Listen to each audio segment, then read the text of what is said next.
اعوذ باللہ من الشیطان الرجیم بسم اللہ الرحمن الرحیم السلام علیکم ورحمۃ اللہ وبرکاتہ۔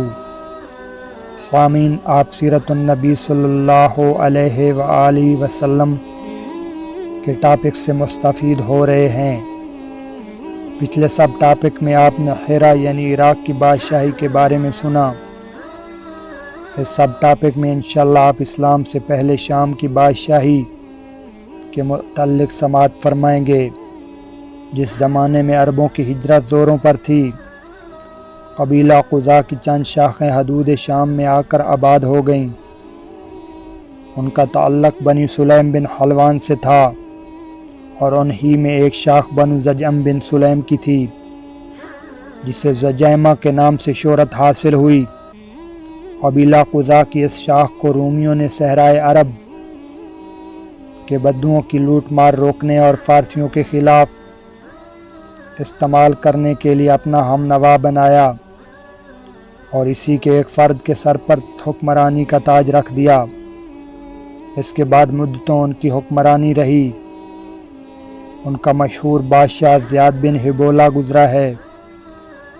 اندازہ لگایا گیا ہے کہ زجیمہ کا دور حکومت پوری دوسری صدی عیسوی تک محیط رہا۔ اس کے بعد اس دیار شام میں آل غسان کی آمد ہوئی اور زجیمہ کی حکمرانی جاتی رہی۔ آل غسان نے بنو زجعم کو شکست دی اور ان کی ساری حکمرانی اپنے قبضہ میں کر لی۔ یہ صورتحال دیکھ کر رومیوں نے بھی آل غسان کو دیار شام کے عرب باشندوں کا بادشاہ تسلیم کر لیا۔ آل غسان کا پایہ تخت دومت الجندل تھا اور رومیوں کے اعلیٰ کار کی حیثیت سے دیار شام پر ان کی حکمرانی مسلسل قائم رہی، حتیٰ کہ خلافت فاروقی میں سن 13 ہجری میں جنگ یرموک ہوئی اور آل غسان کا آخری حکمران جبلہ بن اہم حلقہ بغوش اسلام ہوا۔ اگرچہ اس کا غرور زیادہ دیر تک اسلامی مساوات کو برداشت نہ کر سکا اور وہ مرتد ہو گیا۔ جبلہ بن اہم کے مرتد ہونے کا واقعہ کچھ یوں ہوا کہ وہ حج کے لیے مکہ مکرمہ آیا۔ اس کی چادر پر ایک غریب بدو کا پاؤں آ گیا۔ اس نے اسے زوردار تھپڑ دے مارا۔ بدو کی ناک کی ہڈی ٹوٹ گئی اور وہ امیر المومنین حضرت عمر فاروق کی خدمت میں فریاد لے کر حاضر ہو گیا۔ انصاف کا طلبگار ہوا۔ سیدنا عمر رضی اللہ تعالیٰ عنہ نے جبلہ بن اہم کو بلا بھیجا۔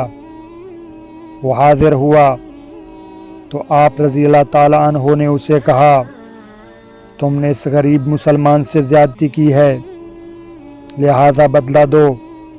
یہ غریب تمہیں اس جگہ تھپڑ مارے گا جس جگہ اس کے منہ پر تم نے تھپڑ لگایا ہے۔